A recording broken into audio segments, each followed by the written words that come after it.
Rádio Rio de Janeiro, a emissora da Fraternidade, passa a apresentar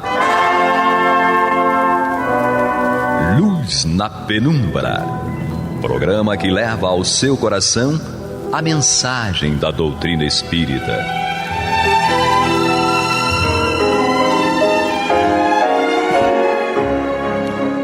E com vocês, André Afonso Monteiro, para o estudo do livro A Gênese, da obra codificada por Allan Kardec. Olá, amigo ouvinte internauta da Rádio Rio de Janeiro, a emissora da Fraternidade, a rádio que toda a família pode ouvir, programa Luz na Penumbra, estudo da obra Gênese, comigo André Monteiro, e hoje nós vamos retomar aqui o nosso estudo a partir do capítulo 18, os tempos são chegados, o subitem é o 22, que faz parte desse subcapítulo também, os sinais dos tempos. Então Kardec, ele vem comentando aqui para nós que o Espiritismo, ele simboliza também essa mudança desse tempo, né? Vai preparando essa nova geração, ele já vai caminhando aqui no estudo e no livro para nos endereçar para essa nova geração que também vai ajudar nessa mudança, nessa transição, nessa transformação moral da nossa sociedade. Então ele começa o item 22 dizendo o seguinte: a nova geração marchará, pois, para a realização de todas as ideias humanitárias compatíveis com o grau de adiantamento que tiver alcançado.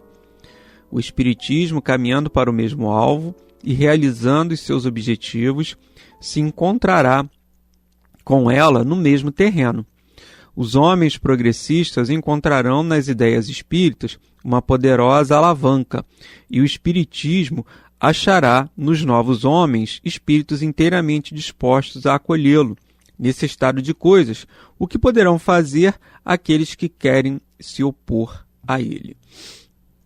Então, aqui, amigos ouvintes e internautas, Kardec fala dessa lei de progresso, desses seres que vão reencarnar para alavancar o progresso da humanidade.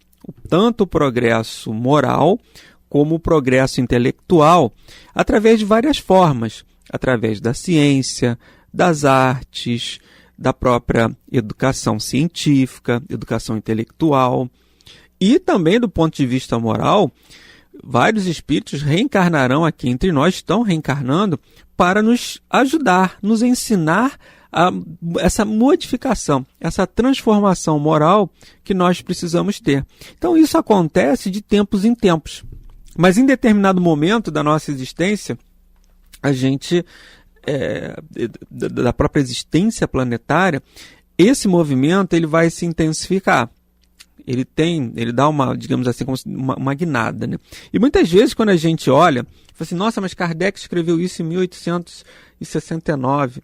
Lembrando que nós estamos fazendo aqui o estudo com a publicação da edição do Leon Denis, que tem uma diferença em relação à edição da FEB. Esse capítulo que vocês estão estudando, o 22, quem estiver estudando com a FEB, deve estar ali entre o 24 e o 25. Tá? Esse item 22, para você acompanhar e não se perder.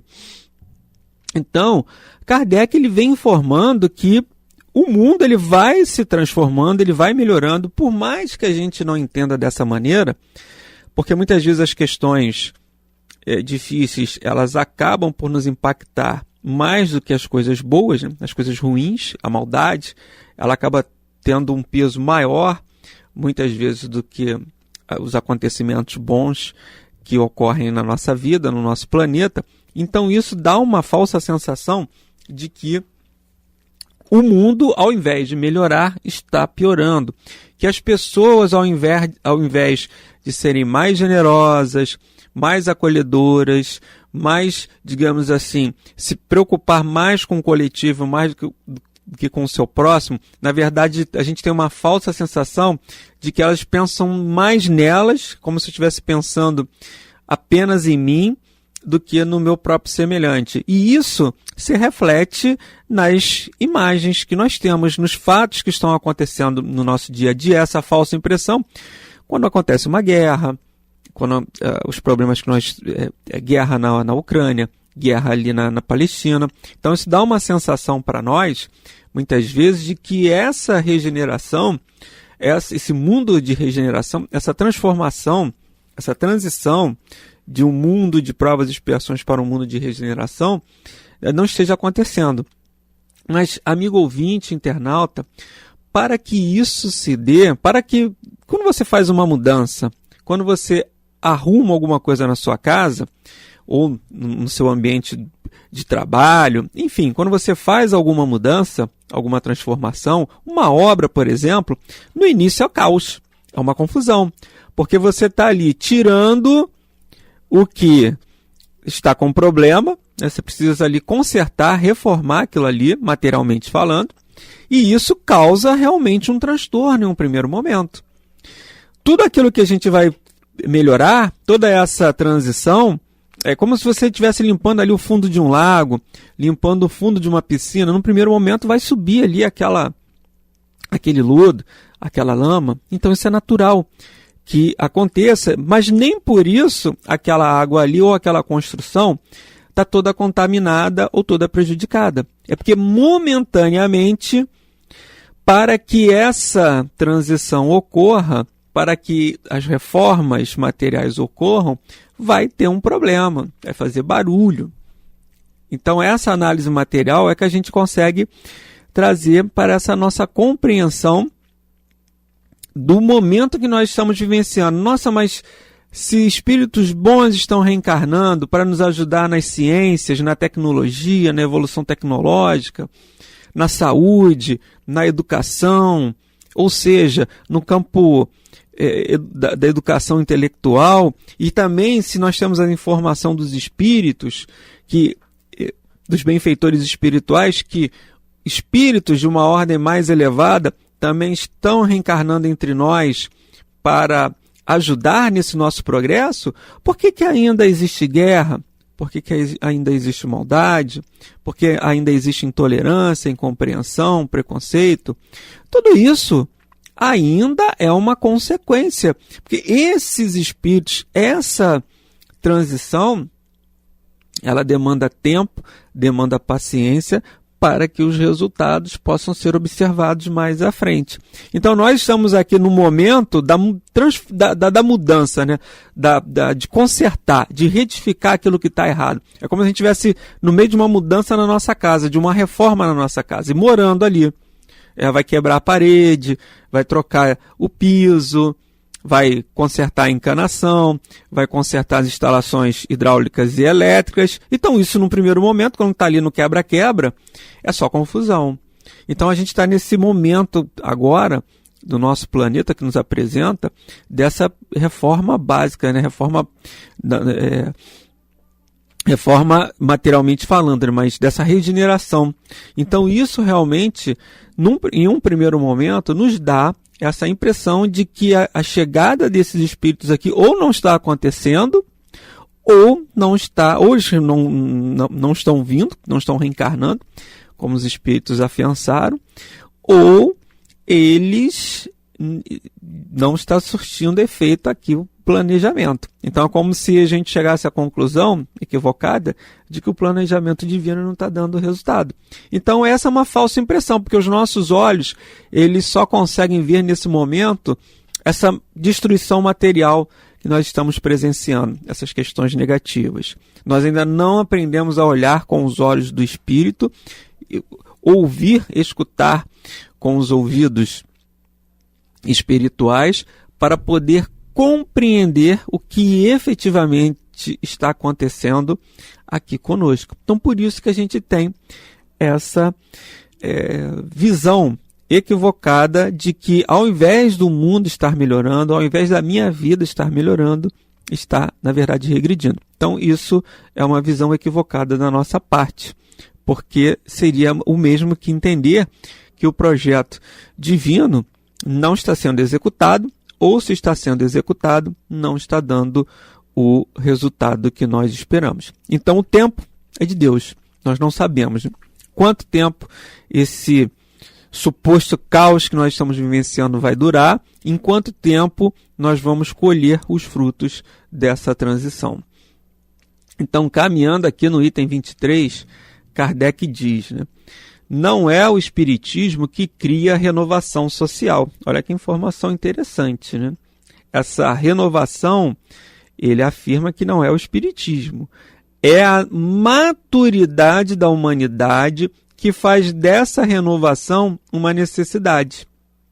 Então, é mais ou menos como se nós afirmássemos o seguinte, o espiritismo ele chegou em um momento que os espíritos que estão aqui reencarnados estão maduros para absorver esses conhecimentos, compreender esses conhecimentos, aceitar esses conhecimentos, refletir sobre eles e permitir que eles façam mudanças em nós, individualmente falando. É mais ou menos quando nós buscamos a escola, quando nós buscamos assim, um tratamento psicológico, o professor ele vai nos orientar, ele vai nos ensinar. O psicólogo também, ele vai passar ali aquilo, as orientações, que ele tem certeza que vai produzir um efeito em nós, de acordo com a nossa capacidade.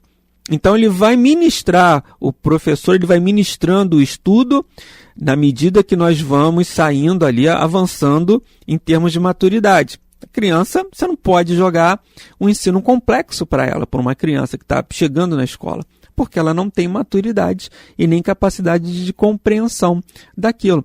Da mesma forma, são os ensinamentos do Espiritismo. Imagine a gente, se Jesus fala lá, quando ele esteve aqui conosco, quando ele encarna aqui entre nós, se ele começa a falar de perispírito, de dupla vista, de bicorporeidade, de reencarnação, claramente, ele chega até a falar de reencarnação de uma forma ali naquela conversa com Nicodemos, mas ali no sentido figurado, através de fábulas, mas imagine se ele falasse isso abertamente, claramente. E ele mesmo, alguns ensinamentos que ele ministrava por parábolas, que ele dizia que era a forma encontrada que ele tinha para ensinar o povo. Então, lá naquela época, nós não tínhamos a maturidade necessária para receber os ensinamentos da doutrina espírita, do espiritismo. Mas ele mesmo falou, eu no tempo certo, vou pedir ao meu Pai que vos envie o Consolador prometido, que nós temos a certeza que é o Espiritismo. Mas, amigos ouvintes, nós estamos fazendo o estudo da obra Gênese, comigo André Monteiro, no capítulo 18, Os Tempos São Chegados, obra Gênese de Allan Kardec.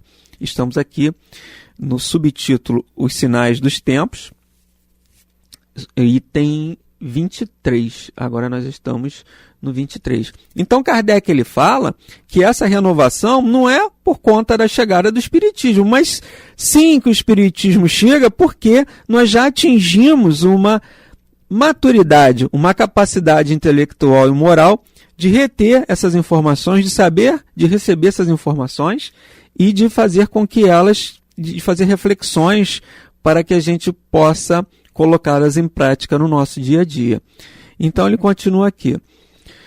Pelo seu poder moralizador, pelas suas tendências progressistas, pela amplitude de seus objetivos e pela generalidade das questões que abrange, o Espiritismo está mais que qualquer outra doutrina apto a secundar o movimento regenerador. Ou seja, auxiliar, ajudar. Não vai ser o Espiritismo, digamos assim, que vai transformar tudo, não. Ele vai ser um dos instrumentos nesse auxílio.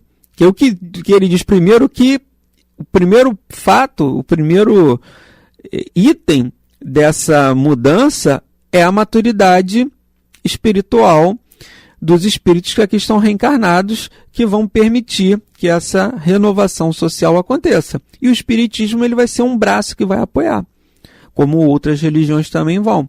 Mas o Espiritismo por já tratar do mundo espiritual. Então ele continua. É por isso que ele é contemporâneo desse movimento.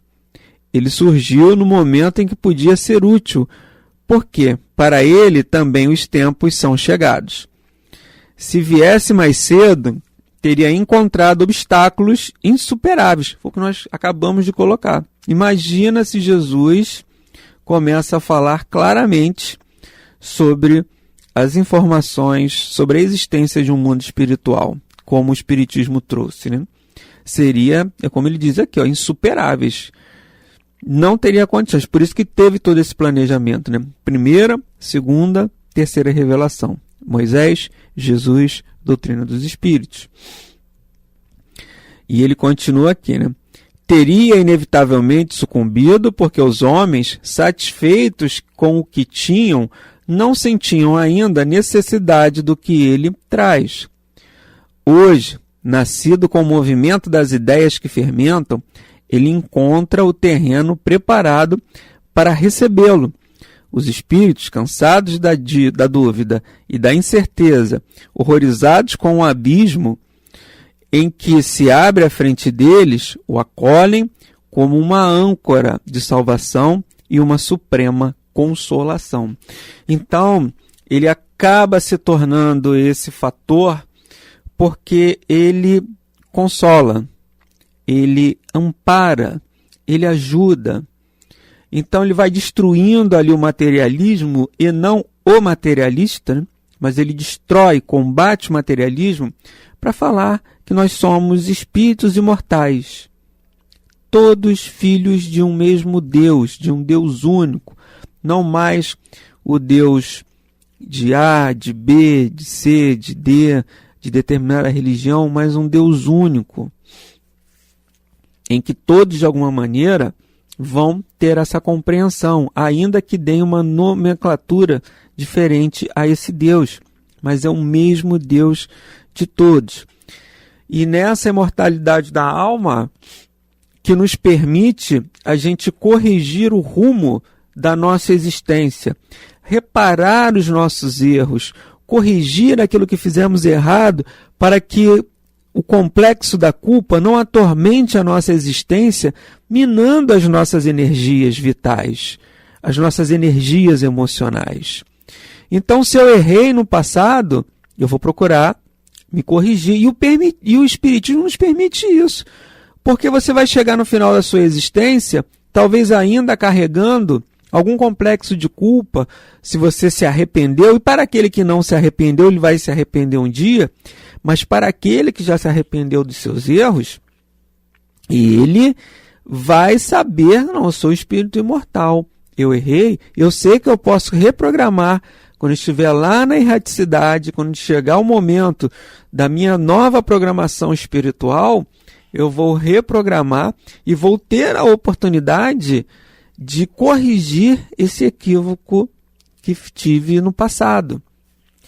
Se desencarnei com o sonho de realizar alguma coisa e esse sonho não se concretizou nessa existência, a lei da imortalidade da alma, a lei da reencarnação, ela nos acalma, nos consola, porque se eu tinha um sonho nessa existência e não realizei esse sonho, muitas vezes na maternidade, ou na paternidade, ou de entrar em comunhão de casamento, de uma realização profissional, então uma série de sonhos que às vezes a gente tem, mas que por algum motivo não foi possível eles concretizar.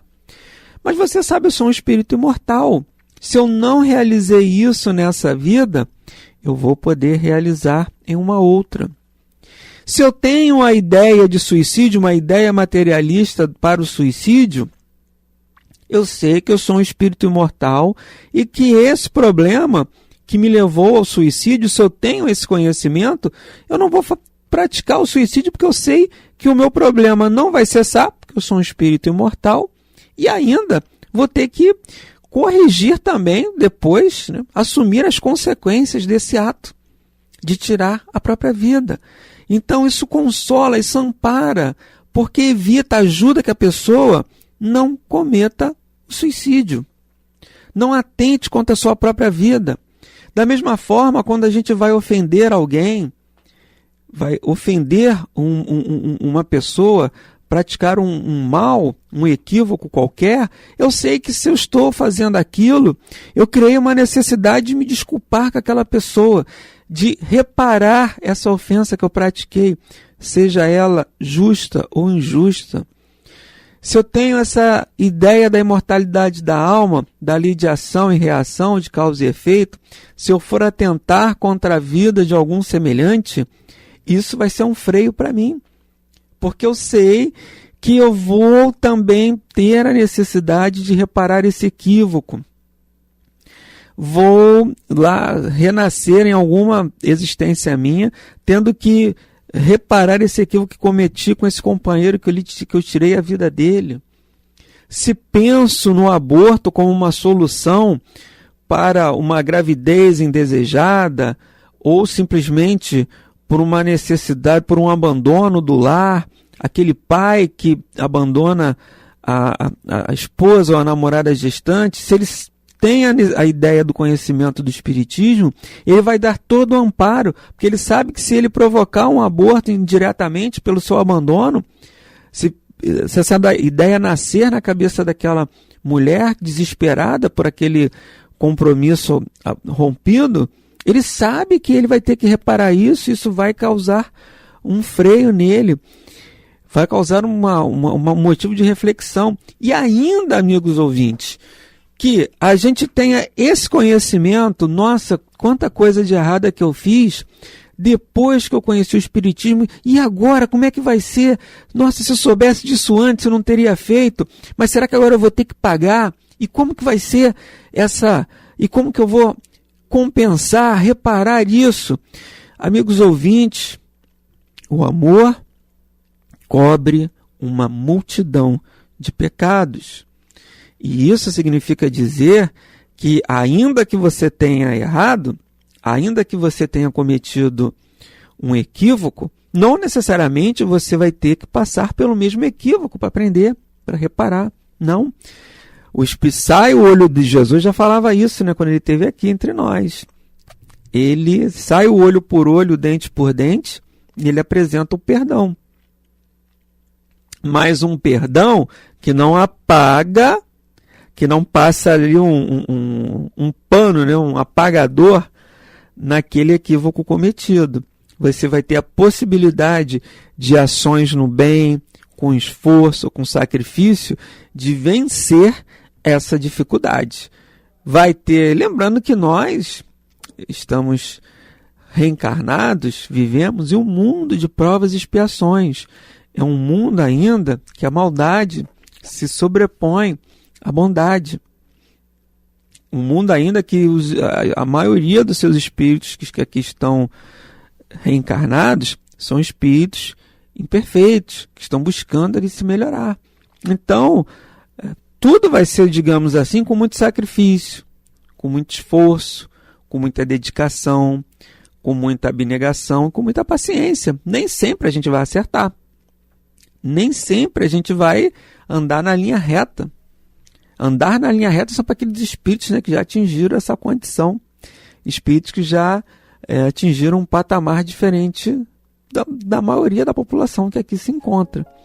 Então, amigos ouvintes, nós estamos aqui caminhando, né, para o final do nosso programa de hoje, desejando a todos que façamos essa reflexão, né, sobre a nossa existência, e que, acima de tudo, a gente não fique preso nos insucessos, nas questões negativas, na maldade que por enquanto a gente ainda enxerga no planeta que a gente vive, porque ainda vai ser assim, ainda vai ter essa necessidade, temos essa necessidade de passar e de vivenciar por isso, mas são questões realmente temporais, são questões que vão ter a sua hora de cessar. Então, amigos ouvintes, muita paz em seus corações e até a próxima semana, se Deus quiser. Você está ouvindo o programa Luz na Penumbra.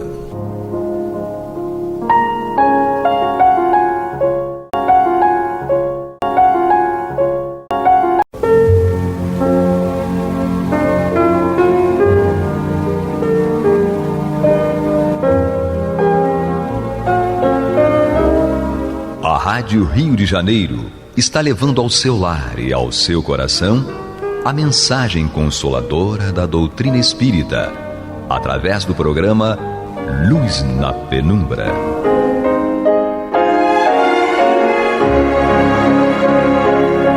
E agora com vocês, Nádia do Couto Vale, para comentar o Céu e o Inferno, ou a Justiça Divina segundo o Espiritismo, da obra codificada por Allan Kardec. Amados ouvintes e internautas, que a paz de Jesus permaneça conosco hoje e sempre. Mais uma vez, quando damos início à continuidade do nosso estudo no capítulo 6 da segunda parte desta obra, O Céu e o Inferno, ou a Justiça Divina segundo o Espiritismo, um capítulo no qual nós estamos iniciando o estudo desse capítulo, no qual o nosso querido codificador Allan Kardec nos apresenta para nosso estudo, reflexões e lições, a trajetória dos espíritos por ele classificados como endurecidos. Já começamos o estudo da trajetória do espírito Laponneret, um espírito classificado, obviamente, apresentando-se como orgulhoso, dotado de uma grande revolta e de afronta aos conceitos espirituais, e manifestou-se espontaneamente na Sociedade Espírita de Paris, em uma reunião durante a qual se discutia a perturbação, geralmente após a desencarnação, para todos os espíritos. Em verdade, ninguém fizera alusão a esse espírito, muito menos se pretendera evocá-lo. Mas acontece que ele se apresentou, deu uma comunicação que ele próprio não assinou, mas que foi reconhecido como um grande criminoso, justamente Laponneret. Ele foi reconhecido nessa condição e que tinha sido, pouco antes da reunião, naqueles dias anteriores, atingido pela justiça humana. E ele, então, é classificado por Allan Kardec como um espírito endurecido. A sua comunicação, esta primeira que é aqui apresentada por Kardec, ele desdenha de todos os ensinamentos e comentários que estavam sendo feitos. Que dizeis da perturbação? Para que essas palavras ocas? Sois sonhadores e utopistas? Ele diz: estou bem morto, tão morto quanto possível, e vejo claro em mim, ao derredor de mim, por toda parte. Portanto, desdenhando a perturbação, a vida é uma comédia lúgubre, disse ele.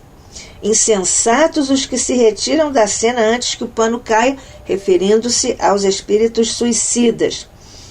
E ele ainda faz uma espécie de classificação: a morte é terror, aspiração ou castigo, conforme a fraqueza ou a força dos que a temem, afrontam ou imploram. Mas é também para todos amarga e risão. Nós vemos aqui que ele afronta com uma crítica ao suicídio. Claro, o suicídio, sabemos, é o maior crime contra a lei de Deus, juntamente com o homicídio. Ele diz que vê claro ao seu redor, que a morte, justamente como nós acabamos de ver, é um terror, uma aspiração ou um castigo, que a vida é uma comédia lúgubre. Nós percebemos claramente que o espírito está em treva moral. Ele pensa que vê claro ao seu redor, mas não percebe a degradação íntima, moral em si mesma, que, afinal, acaba se projetando também ao seu redor. Esse espírito demonstra, portanto, essa faceta trágica, negativa, comprometedora para a evolução de todos nós, que é o orgulho. E também nota-se pelo cinismo da linguagem. É assim que Kardec classifica, usando exatamente esse termo do cinismo, e isso é um ensinamento, porque esse cinismo implica certamente em repercussões, castigos para o futuro. Esse futuro em que alguns ficam imersos em trevas ou em absoluto insulamento, outros ainda sofrem por longos anos as angústias dos últimos momentos na carne, ou então eles se acreditam mesmo ainda encarnados, como nós atestamos em nossa vivência à mesa mediúnica, conversando com esses nossos irmãos ainda tão desinformados das realidades superiores do espírito. Nós vemos aqui que La Pomme ainda delineia a sua autoimagem com essas colorações de orgulho e revolta. Ele diz: quero ser o que sou, forte pelo pensamento, desdenhando os conselhos. Eu, degradado social e também degradado naturalmente, me coloco em plano superior. Vejamos aqui o orgulho, a soberba do espírito La Pomme nesse momento, porque certamente depois já avançou e tem outras conquistas espirituais e morais. O objetivo, naturalmente, é aqui nós meditarmos, aprendermos, porque os maus, os espíritos maus, têm também esse poder mental, que eles podem ter desenvolvido em outras encarnações. É o poder do pensamento que eles têm ou podem ter com o desenvolvimento da própria inteligência. Porque do ponto de vista da avaliação do crime, nós vemos que ele pode ser coletivo ou individual. E nós aqui acrescentamos o crime do Estado, que não dá educação, saúde, segurança para todas as pessoas, e também fazemos uma observação sobre o crime da pena de morte, do abortamento, da eutanásia e da ortotanásia. Voltando aqui ao orgulho, que é a marca do espírito La Pomme nesse momento de sua trajetória evolutiva, e esse orgulho transparece, por exemplo, muito claramente nessa frase: não quero que me deplorem, me coloco em plano superior. E refere-se então a esta luz odiosa.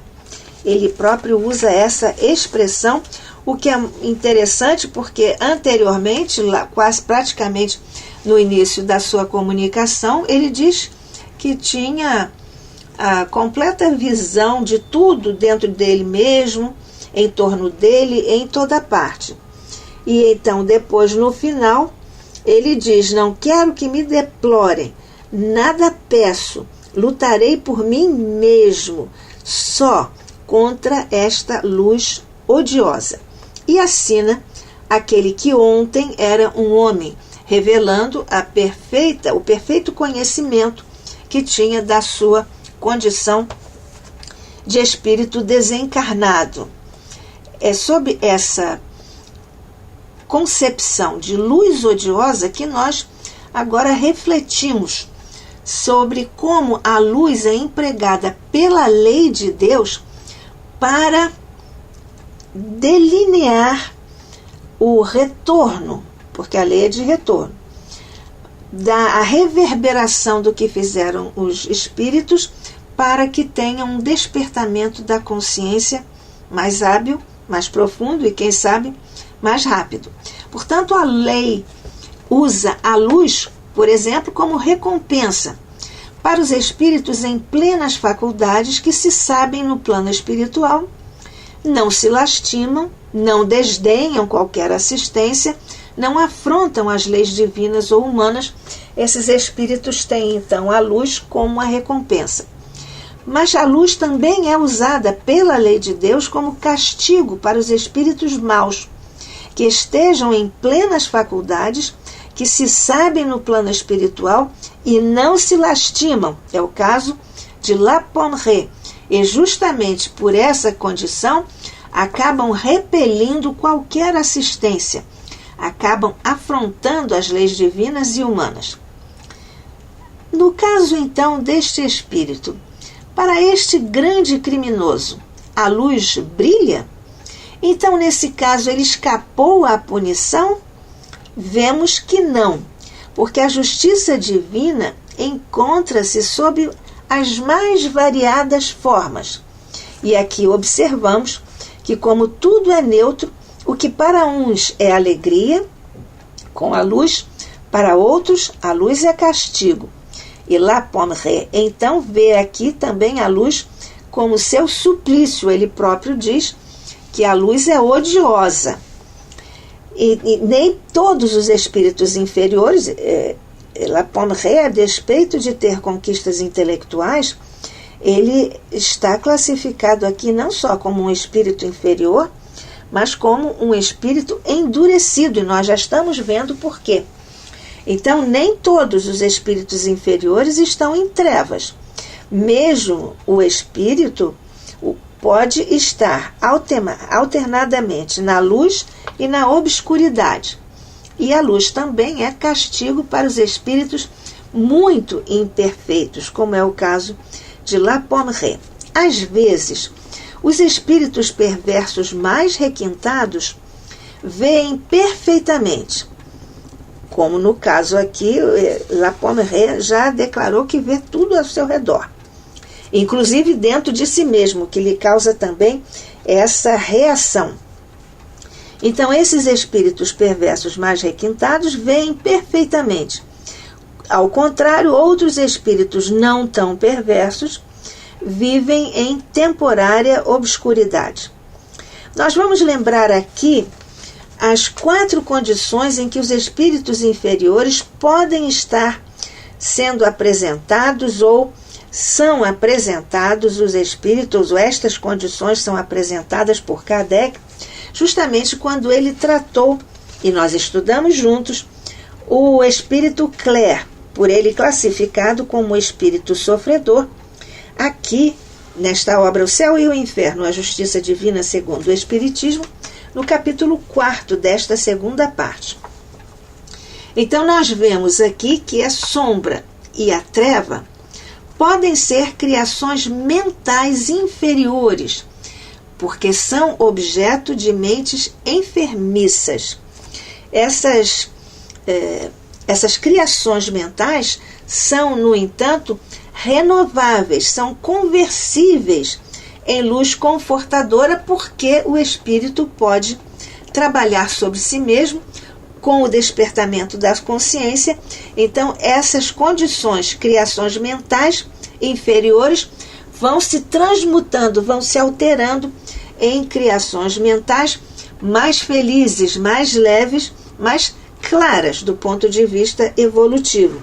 E por isso, pela química dos pensamentos harmoniosos e os sentimentos bons que o espírito vai desenvolvendo, as criações mentais inferiores vão se transformando em uma luz confortadora. Portanto, vemos que os espíritos têm capacidade fisiopsicomoral que torna uma claridade confortadora, reconstituinte ou insuportável, como acabamos de ver e estamos vendo aqui juntos, estudando no programa Luz na Penumbra, na emissora da Fraternidade, a Rádio Rio de Janeiro, no programa Luz na Penumbra, estudando, portanto, o céu e o inferno, ou a justiça divina segundo o Espiritismo. Eu, Nádia do Couto Vale, com você, amigo, amiga, ouvinte, internauta, voltando-nos agora para o fato de que, como dizíamos, a luz, os espíritos têm essa capacidade físico-psicomoral que torna uma claridade confortadora, reconstituinte ou insuportável, em função das ondas eletromagnéticas das vibrações do pensamento, que têm sempre efeitos luminosos, portanto geram luz. Tem frequência, intensidade, coloração, tonalidade, brilho e poder, todos peculiares de acordo com a sua natureza, a sua força e a sua elevação, referindo-nos agora naturalmente à natureza, força e elevação do espírito. Mas então, Sob estas considerações, por que para este espírito La Pommeraye a luz é castigo? Ele próprio o admite e até confessa, apesar de seu orgulho, que lutará por si mesmo sozinho contra essa luz. Ele próprio diz na comunicação: a luz ofusca-me e penetra, qual flecha aguda, a sutileza do meu ser. Castigaram-me com as trevas do cárcere e acreditavam castigar-me ainda com as trevas do túmulo, senão com as sonhadas pelas superstições católicas. Aqui, então, depois, na sequência, ele escreveu que somos nós aqueles que assistiam à reunião, ou seríamos nós se nós estivéssemos naquela reunião. Sois vós que padeceis da obscuridade, enquanto que eu, degradado social, me coloco em plano superior. Eu quero ser o que sou, forte pelo pensamento, desdenhando os conselhos que zumbem aos meus ouvidos, porque naturalmente os espíritos durante a reunião estavam trabalhando o psiquismo do espírito que, não obstante, estava afrontando essa dádiva, esse carinho dos espíritos presentes, os mentores, e então revelando esse orgulho, essa soberba. E ele diz: nada peço, e assim subsequentemente. Portanto, ele está aqui contra essa luz que ele qualificou, adjetivou como odiosa. Quando ele diz sutileza do meu ser, é porque ele sabe que seu corpo é fluídico, portanto é penetrável à luz e, consequentemente, ele não pode escapar. Aqui está o castigo, ele não pode escapar do castigo. É um espírito endurecido porque levou muito tempo até se manifestar arrependido. Isto prova que o progresso moral não acompanha necessariamente o progresso intelectual. E aqui está uma prova no caso do espírito La Pommeraye. Vamos juntos lembrar o estudo que o nosso querido codificador Allan Kardec fez a respeito do espírito Jacques Latour, por ele classificado como um criminoso arrependido. E lembrando o texto de Kardec, ele nos falou sobre a reversão do espírito Jacques Latour, que acabou fazendo uma transição de uma situação de rebeldia, de impaciência, para comunicações sensatas, muito lógicas até, e diríamos com muita coloração evangélica. Kardec então nos diz: esta reversão a sentimentos mais benéficos, referindo-se a Jacques Latour, indica uma natureza mais selvagem que perversa, à qual apenas faltava boa direção. Comparando esta linguagem do espírito Jacques Latour com a de outro espírito, La Pommeraye, adiante consignada sob a epígrafe Castigo pela Luz, é fácil concluir qual dos dois seja mais adiantado moralmente, apesar da disparidade de instrução e hierarquia social, obedecendo um ao natural instinto de ferocidade, Jacques Latour, quando deu a primeira comunicação, a uma espécie de superexcitação, ao passo que o outro, La Pommeraye, empresta à perpetração dos seus crimes a calma e sangue frio, inerentes às lentas e obstinadas combinações, afrontando ainda depois de morto o castigo por orgulho. Este sofre e não o confessa, ao passo que aquele prontamente se submete. Também por aí podemos prever qual deles sofrerá por mais tempo. E nós estamos vendo aqui como vai acontecer a trajetória de La Pommery nesse particular, porque mesmo La Pommery, pouco a pouco, ele foi se corrigindo. Kardec informa mais tarde. Ele deu comunicações instrutivas e até sensatas.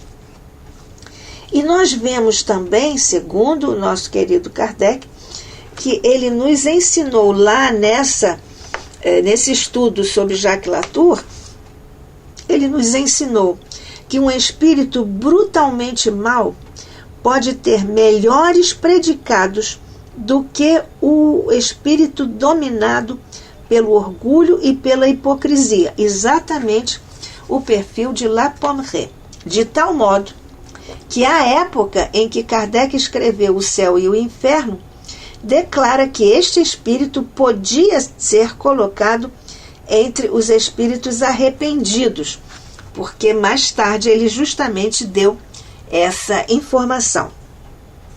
Kardec então pediu aos mentores, aos espíritos guias, que apreciassem esses elementos da situação, do depoimento desse espírito, porque Kardec buscava informações, como sempre buscou, informações mais profundas, mais amplas, para todos os fenômenos que se apresentavam a ele, Kardec.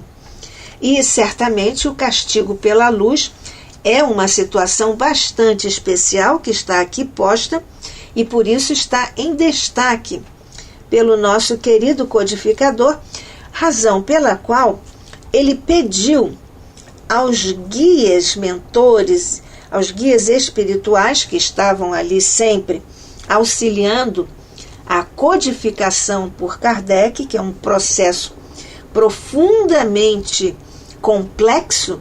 Então Kardec, devidamente preparado para a tarefa, recebia a ajuda de espíritos luminosos, de espíritos altamente categorizados, e então Kardec pediu a esses guias mentores lá, sempre presentes às reuniões espíritas, particularmente na Sociedade Espírita de Paris, que esses espíritos, esses mentores, apreciassem esses elementos da situação de La Pommery, do depoimento desse espírito La Pommery. Atendendo a essa solicitação de Kardec, ele recebeu 3 comunicações, como ele próprio classificou, dignas da mais séria atenção. Claro, porque nós vemos aqui quem assinou as 3 comunicações, que espíritos assinaram a pedido do codificador essas comunicações sobre a apreciação que ele pediu sobre a trajetória de La Pommery. Pudera, vamos ver os espíritos que as assinaram. Lamennais, Erasto e Jean Reynaud. Nós aqui vamos lembrar que Jean Reynaud está classificado por Kardec aqui em O Céu e o Inferno, ou A Justiça Divina segundo o Espiritismo, está classificado entre os espíritos felizes, justamente o primeiro capítulo, quando Kardec abre este leque para o nosso estudo com os depoimentos, a trajetória desses vários espíritos. A primeira comunicação nos vem do espírito Lamennais, que analisa evidentemente o trabalho de Kardec e acompanhando o trabalho de Kardec sempre ao longo de todo o seu esforço grandioso para oferecer à humanidade a codificação da doutrina espírita.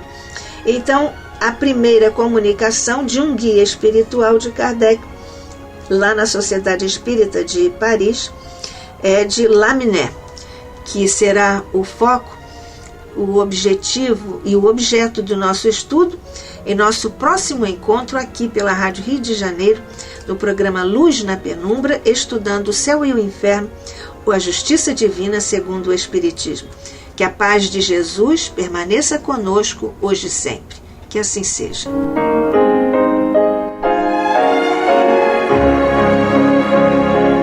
E vamos ouvir agora a prece de encerramento de nosso programa, na voz de Geraldo de Aquino.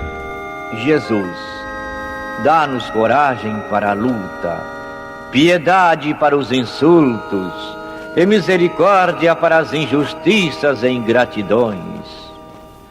Limpa nossa alma de inveja e ambições mesquinhas, de ódio e de vingança o nosso caminho.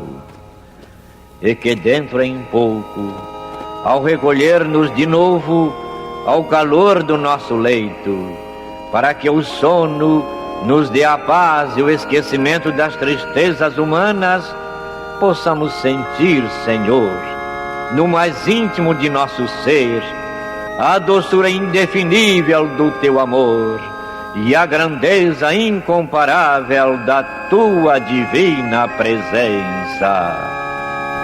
Que assim seja.